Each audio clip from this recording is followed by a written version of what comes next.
What time is it? Bum-ba-da-bum. You're locked into the Flagship, an Ole Miss podcast powered by College Corner. Here we go. 1, 2, 3. Get your daily Rebel sports fix at the Ole Miss Spirit, omspirit.com.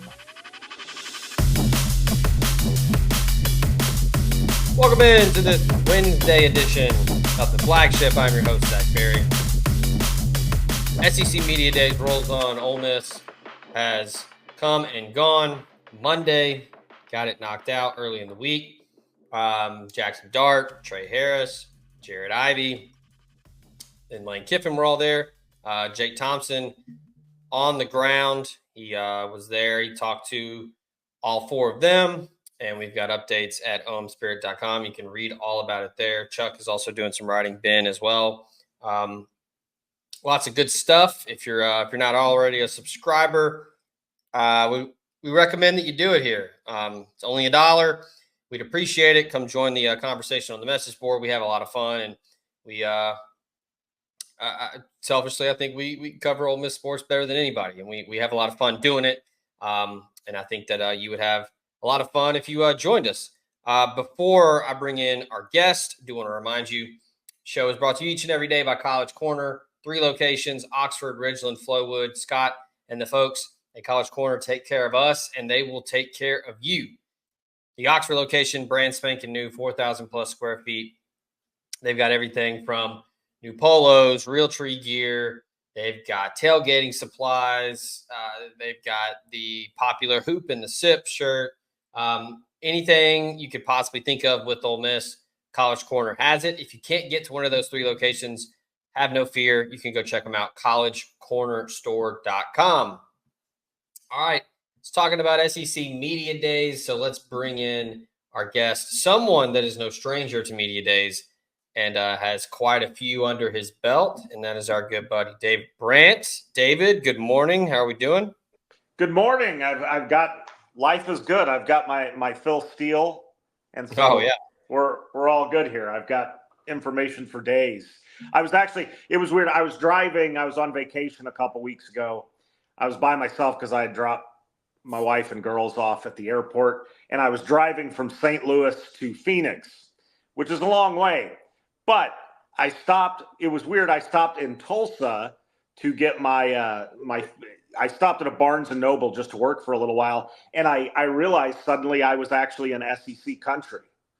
And that was weird to think about. But I will say the bookstore had, like all the college football preview magazines, because you can't, it's harder to find them here in Arizona. There's just not as many of them. But Oklahoma at least doing the magazine game right for SEC, keeping them proud. You had you said it had to check on the pulse of the nation. Tulsa, exactly. That's where you go to do that. Let's get into some of your fondest Media Day memories when you were covering Ole Miss and covering college football. To the SEC Media Days as much as just about any event in sports. The very first one I went to was the one that Phil Fulmer got served that subpoena in 2006, I think, which that's been a minute. So it's been a little while, but, it was just always fun to get college football started. There was the Robbie Caldwell. I think AL.com had a story about it a couple days ago about the Bobby Caldwell or what was his name? Robbie Caldwell. That's what it was. Robbie Caldwell and his turkey insemination life before coaching football, and that brought down the house. And so, it's sort of it's like a made-for-TV non-event sort of, but it's awesome in a lot of ways because it was also one of the ways just selfishly, all the SEC writers were there. You got to see some of your old friends and people you only get to see a couple times a year, and so it was just a lot of fun. But there was the year of Johnny Manziel was pretty crazy too, and Tim Tebow. You had to keep your head on a swivel when they walked through the lobby at the Winfrey in between because you could get run over by the cameramen trying to keep up with them. So it was, but yeah, no, it's always fun. Yeah, for me, it was always kind of our buddy JD Piquel said it last year. He was like, it's like college football Twitter come to life, where you just see everybody. It's great for networking. It's great for, honestly, I think it's great to get a lot of work done. Talk to a bunch of people. You can, it's fish in a barrel. You've got everybody that covers everybody in the SEC. You can talk to, if you need to talk to somebody about Kentucky, there's 20 people there. If you need to talk to somebody about Arkansas, there's 15 people there. I mean, it's great. And the SEC does a fantastic job with everything. I mean, the setup is fantastic. Everything is top notch. But yeah, I think the appeal of it now, it's so corporate and mainstream, and it's kind of set the bar for media days for other conferences. But yeah, I don't want to say it just means more. I hate to say that. But. Oh, you're on the SEC payroll. But I mean, I do think that media days, a lot of conferences have had them over the years. It's not like they invented that concept, but I think the SEC did in a lot of ways perfect it. And as they got bigger, adding Missouri and Texas A&M, and I do, and there's good and bad of the, going kind of the corporate direction and everything. I forgot one of my favorite stories. I was a very new reporter covering Ole Miss for the Clarion Ledger, and I was at the Winfrey, and we were in between sessions, in between schools, and I went to the bathroom, and I'm standing at the urinal, and at the urinal next to me suddenly is standing, rest in peace, Mike Slive. And Mike Slive was like, "Hey, you're David Brandt, right?" And I was like, "Yes." I had no idea he'd do it. And he wasn't mad, but he was irritated about a story I'd written about Jarrell Poe and about how he was essentially a Prop 48 candidate after we're kind of getting into old school, like college terms. And he just had some quibbles with parts of my story. And we talked while standing at the urinals for a couple minutes, and then washed our hands together and kept talking and walking. And it was great. He's great. I loved Mike. And it's sad that, that we've kind of obviously that, things change and stuff like that. But it's just, there was little stuff like that, those little interactions that made it kind of interesting. Yeah, just guys being dudes, just chopping it up at the guys being dudes, exactly. So I've talked about it with a couple people this week. It's uncharted territory for Ole Miss right now. Over the years, it was always, insert pun here about Ole Miss, has never been to Atlanta, or they, well, you can beat Bama, but you can't beat Memphis, or, you're going to lose to Arkansas. Then you beat Alabama 2 years in a row. And then it's like, well, you couldn't get to Atlanta because you lost to Arkansas again. Toward now, it's quickly evolved in year 5, where before it was like, oh, it's Lane Kiffin. He's funny on Twitter. He says a lot of, controversial things. We're going to get some good, some good, content. We're going to get some good quotes to put in, put on a graphic or a soundbite. Now it's Ole Miss is one of the teams competing to get to Atlanta and to win an SEC title and to be in the college football playoff. Yeah, I agree. I mean, over the years, Ole Miss had its moments. There was a year or two where they were expected to be good, Jevin Sneed, and then, a few years later with Kim Deechey and all that stuff. But it was still, like I've talked about a few times, it was more of a curiosity type thing. Can little Ole Miss really rise up and, do something in the SEC? And I just think, no, they haven't been to Atlanta yet, but I do think the narrative has changed to some degree, that this isn't like a plucky up and coming Ole Miss program. This is, a legitimate top 15 program that's been that way now for a few years and doesn't really show any sign of going away anytime soon. So I just think that's the difference. I think instead of, Ole Miss kind of being a curiosity, of being, kind of a cute little story, it just doesn't feel that way anymore. It feels, and I'm not saying this is going to happen, but it feels like when Clemson was kind of up and coming under Dabo Swinney or something like that, to where, because Clemson was that team forever that was like, oh, they're going to be good this year. And then they'd go 8-4 or something like that, and so, I think Ole Miss kind of teased people for a few years with that. But I don't think there's much question that the last couple of years with what they've done with the talent that Lane Kiffin has assembled and the way he's done it multiple years in a row now, it's just a different feeling around the program. It's interesting you mentioned Clemson because I've said that before, just kind of making observations of just kind of the slow rise where Ole Miss is, 11 wins last year, 10 wins before that.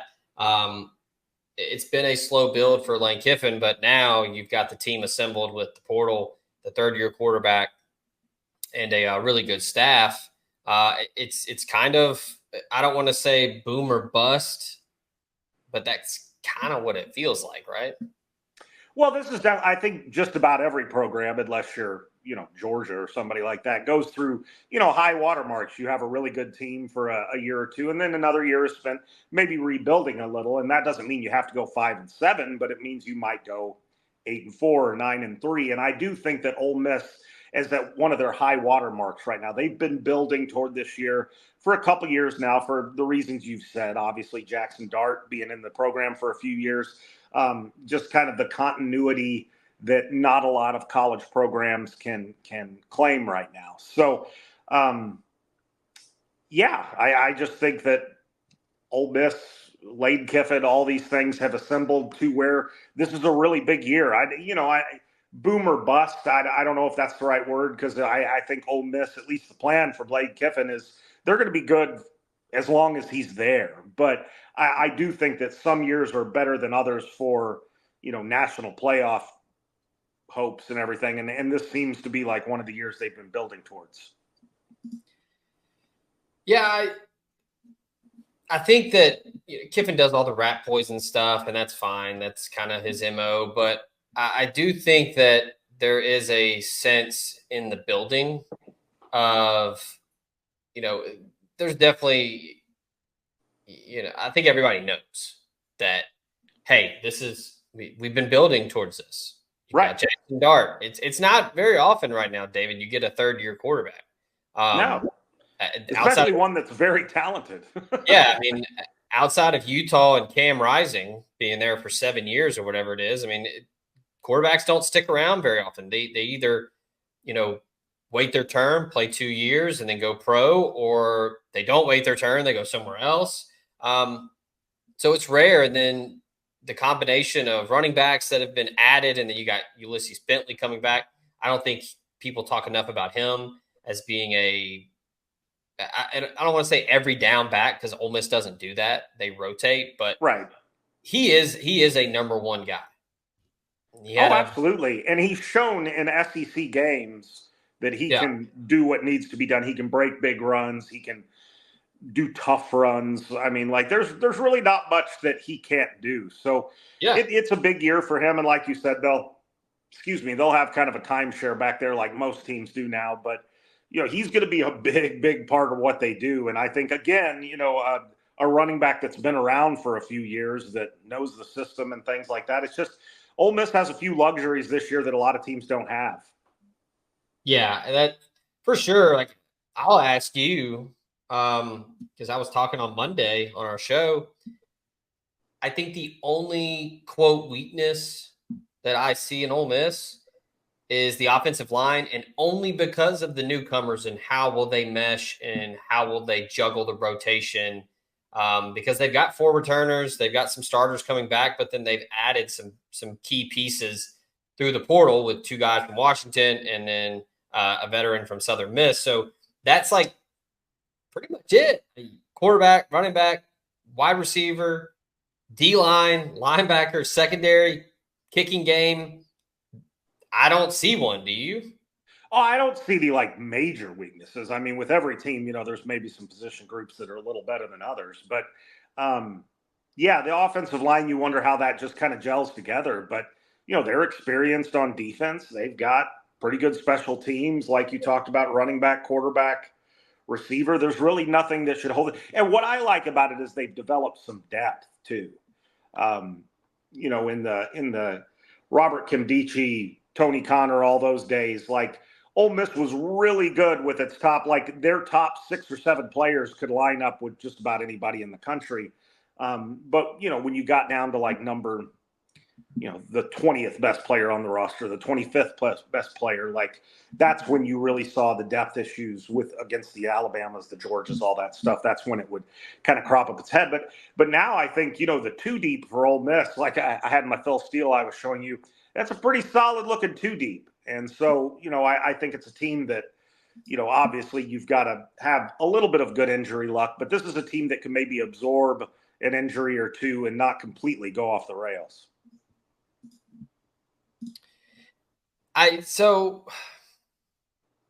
Yeah, I mean, it's crazy. It's weird. You covered Ole Miss for a long time. I've covered them for a long time. It's very bizarre to be in an off season where you're just like, I think they're really good. I don't really.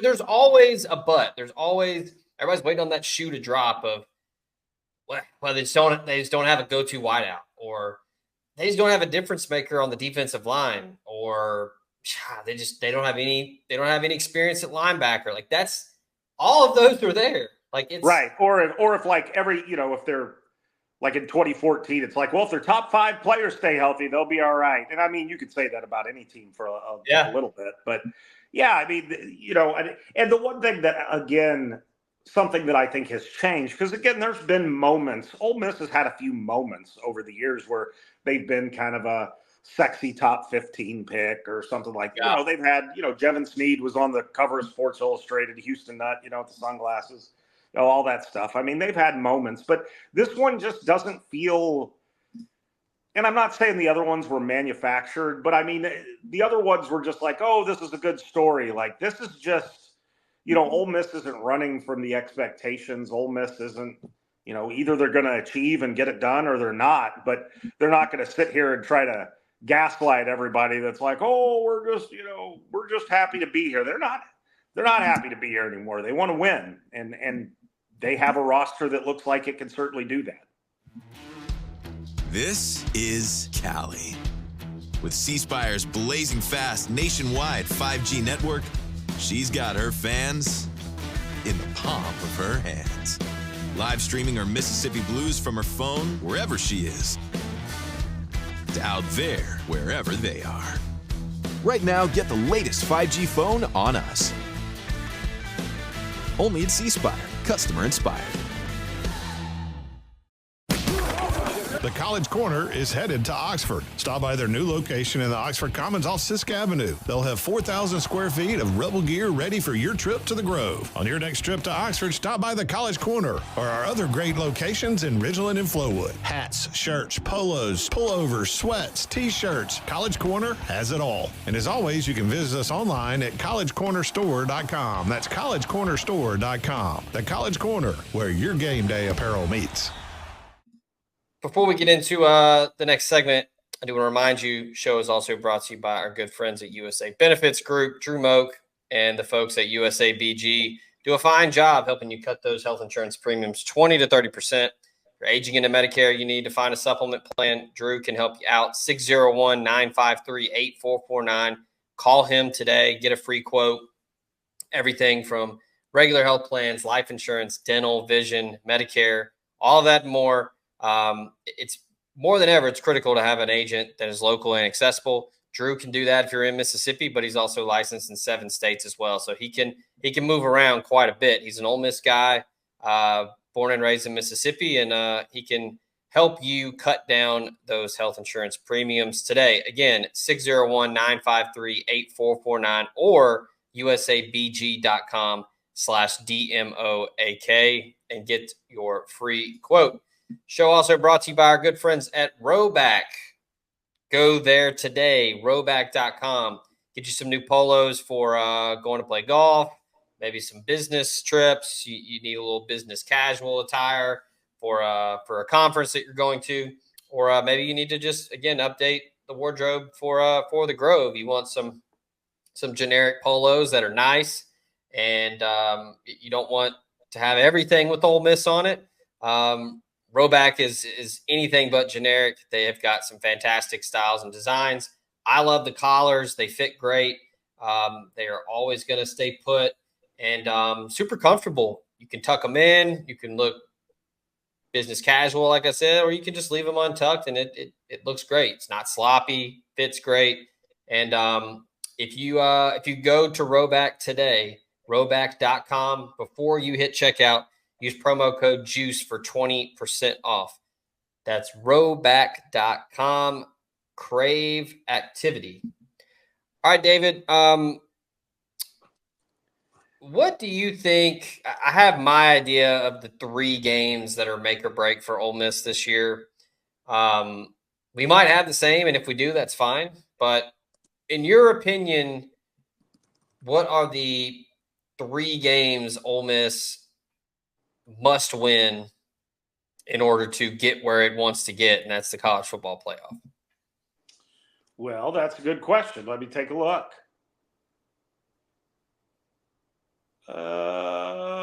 If you're Lane Kiffin, you would say, well, we got to win the first one against Furman. So. Well, I mean, if you're going to make, obviously we've talked a little bit that Georgia game is the one game that I think you could theoretically afford to lose. Like, just if Georgia is what we think they're going to be, which there's no reason to doubt that. That the stretch, the LSU, Oklahoma, Arkansas stretch, I just, those 3 games, especially you get Oklahoma at home, LSU, Arkansas. I mean, you could throw maybe South Carolina as that 3rd game. I think LSU and Oklahoma are the 2 that are jumping out to me. And then the 3rd one I'm kind of open on. What about you? I am, to be honest, it's LSU, mainly because Ole Miss hasn't won there since 2008. I think it's Oklahoma, second only meeting all time. And that game's in Oxford. First time in the SEC, Oklahoma playing SEC Ole Miss. I think Florida's a big one. Yeah, I was gonna say I'm gonna get to Florida. Oklahoma to me feels like it could be a fun back and forth game. We still got to see what Jackson Arnold's going to look like. I know he showed some flashes in the bowl game, but he's still going to be a true sophomore. And true sophomores make true sophomore plays, and sometimes they're great, sometimes they're awful. And on top of that, I think that's a big game because Ole Miss has been great at home under Lane Kiffin. Mm-hmm. So can it keep it going there? And then obviously Georgia, I think that point in the season, November 9th, potentially both are undefeated.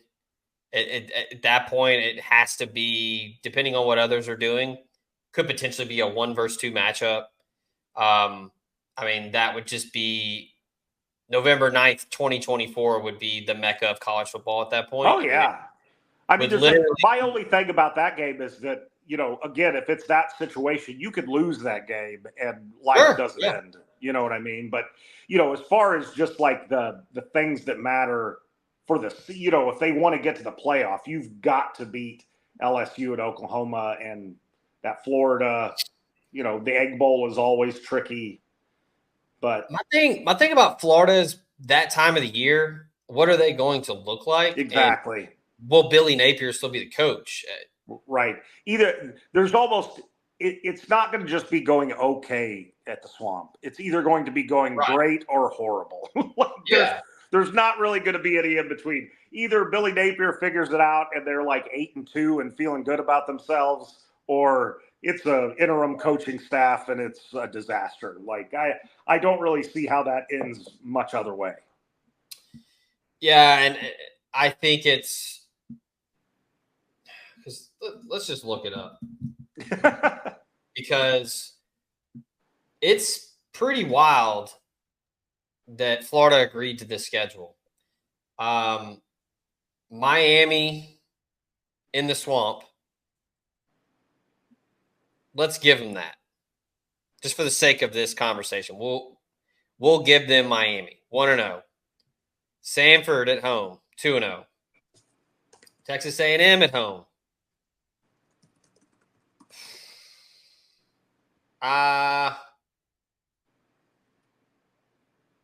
For the sake of this argument, 4-0. At Mississippi State, 5-0. Well, that's only their fourth game. How are they winning 5? Oh, sorry. I was giving I was giving like, them a man, win. Billy Napier's filling that. I was giving them a win in the orange and blue game. So They should win that. So if they don't, there's 4-0, really going to be problems. Blue beat orange 19-17.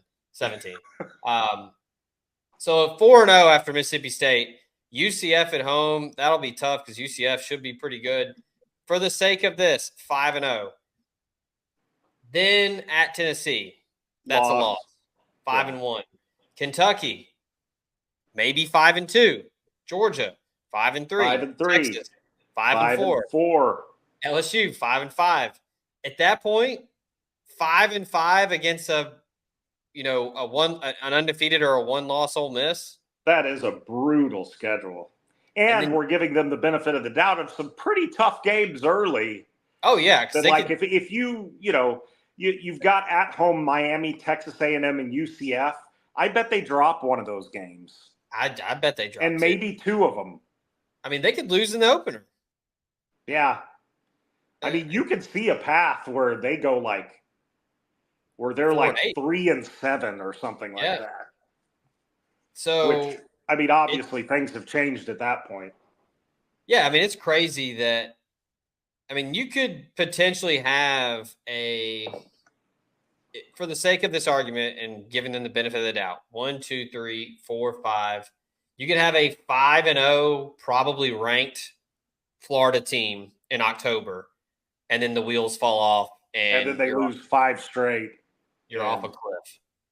Right. The scary thing about that schedule is they could go 6-4, and I would consider that to be really good. And I still don't know if that's enough to save Nate. You know what I mean? That's just a tough. Even if things go right, that's just a heck of a run there from mid-October to mid-November. Yeah. So that's my thing with Florida. I know the swamp is a swamp, and it's a tough place to play. That's kind of one of those games, we've talked about it over the last couple months, David, where you kind of have to just throw your helmet on the field and just say, hey, we're better. We're better on paper. We're going to be better on the field. You got to win those road games in the SEC. Yep. Especially when Florida's coming off that murderer's row. And Ole Miss now includes the murderer's row. And then after Ole Miss, you got Florida State. So, that's quite a 7-game run. One good thing for Ole Miss is you might, I don't know, catch them off. I don't think they're going to build up for the Ole Miss game any more than any of the other games. Yeah. It's going to be, that's just a heck of a stretch for them. Yeah. That's crazy. Yeah. And I've been told by several people that would absolutely know or know someone who would know that if Napier doesn't get to 8 wins, he's done. Yeah. Which, that makes sense. Florida's quickly morphing into Texas A&M territory where it's just why aren't they better? Yeah. It's truly a fascinating conundrum with that job. Only 2 guys have ever won big there. It's wild. Spurrier and Meyer. It's so weird. You would think that, because everybody talks about Kiffin, and we can close on this here because I want to hear your thoughts. Everybody talks about Kiffin because I have buddies that are they're like, I really hope Napier gets it together this year because I really can't deal with 3 months of Lane Kiffin to Florida rumors. I know everybody's going to do it's close to the beach and Have you been to Gainesville? It's not that close to the beach. No, it's not. And I have been there. Yeah, I like Gainesville. I actually think it's a cool town, but it's not close. I think it's all right. The Top is a great restaurant. It's a fantastic college town restaurant. I enjoyed it. I was there for 4 weeks in a in a past life for when I worked in healthcare. But yeah, it's not a bad college town, but it's just weird. You're in the state of Florida, all that talent, the Florida Gators, the Swamp, all the national championships, the Heisman. It just blows my mind. But with Kiffin, I don't think this is just like, well, I'm just going to go to Florida, bigger program. Like, yeah, I don't see that anymore. Yeah, at this point, I mean, like, again, we've talked about this. Like, I'm not saying Lane Kiffin will ever leave. He very well may leave, but it's just going to be because it's something of like a feel for him or something. I mean, there's very few jobs at this point that I think are legitimately above Ole Miss. There's a few. I mean, like, you know, the Texases of the world, like, but even so, with after you've built what you've built at Ole Miss, I don't think moving on would be that appetizing for Lane Kiffin or really any coach when you found out that you can win really big where you're at. Like, I'm not sure if Florida has anything at this point other than obviously, like you said, the talent pool of ridiculous high school athletes right next to you. I'm not sure there's much else, you know, more advantages to that job. In fact, there's some disadvantages just because of the expectations and all that stuff. So, I mean, I'm not saying it couldn't happen. Maybe Lane Kiffin, there's something about Florida he really likes. Beats me. But I don't think coaches, Lane Kiffin or any football coach at this point is leaving Ole Miss just to get out of there because somewhere offers more resources. I don't think there's very many jobs like that anymore. It's the wrong job in the state of Florida to be talking about if you're referring to Lane Kiffin going anywhere. But then, well, would he want to go to Florida State, you think, or something? No, I was referring to Miami, but or back to FAU. I mean, Tallahassee's even further away from the beach he likes. Like, right. I feel like Kiffin's in, you know, either an Atlantic or Pacific Ocean guy. I don't think he's a Gulf of Mexico guy. He is kind of a West Palm Beach guy. Yeah, I would say West Palm Beach or maybe like a Huntington Beach or Manhattan Beach type dude.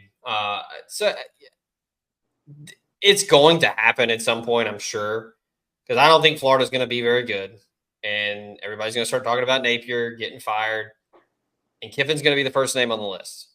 Which, honestly, at this point, if you're Ole Miss, when your head coach is on every single hot board, I was about to say that's just that's a good problem to have. If you're not having those problems, then yeah, what are you doing? If nobody wants your coach, there's probably a reason for that.